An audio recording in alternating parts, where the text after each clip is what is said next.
They say curiosity killed the cat. But in my neighborhood, curiosity almost annihilated Karen's reputation. And believe me, she brought on herself. Picture this. It's the crack of dawn, the world barely awake, and I glance out my window just in time to catch our HOA president, yes, that Karen, creeping down my driveway in a lavender bathrobe, stealing mail from my box like it was hers. That moment was surreal, but I had no idea it would spiral into a federal sting operation. For weeks, I've been noticing missing pieces of mail, late bills, a birthday card from my sister gone. Even the IRS insisting they sent something I never received. At first, I blamed postal errors, but the pattern was too sharp to ignore. Someone was tampering, and I was determined to find out who. So one morning, I brewed my strongest coffee, positioned myself by the window, and waited. Then I saw her. At first, I thought it was a porch pirate, but when the light hit her face, my heart nearly stopped. Karen, the self-proclaimed queen of the HOA.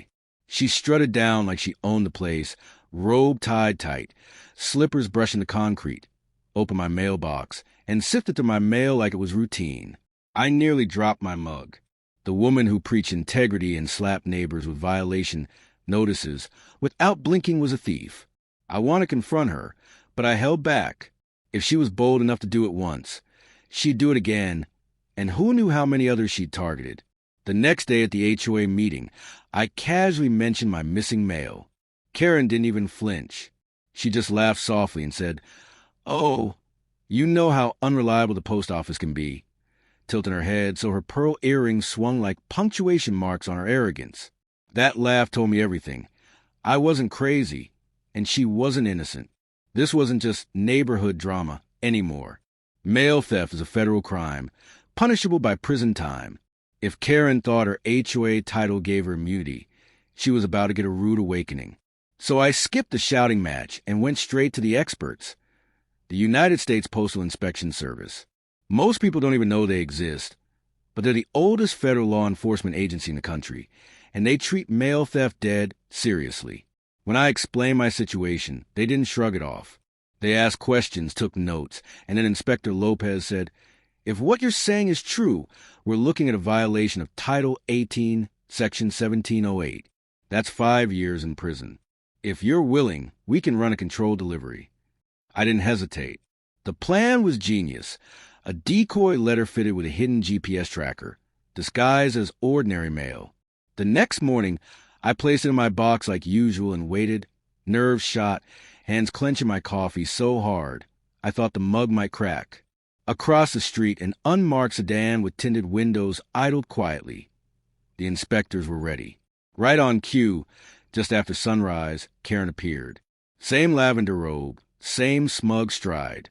She walked up without a pause, opened my mailbox, grabbed the bait, slipped it into her pocket, and walked off like nothing happened. Seconds later, Lopez's radio crackled. Trackers moving. Subject heading northbound. My pulse raced as the sedan pulled away, trailing her. She had no idea she'd just walked straight into a federal sting.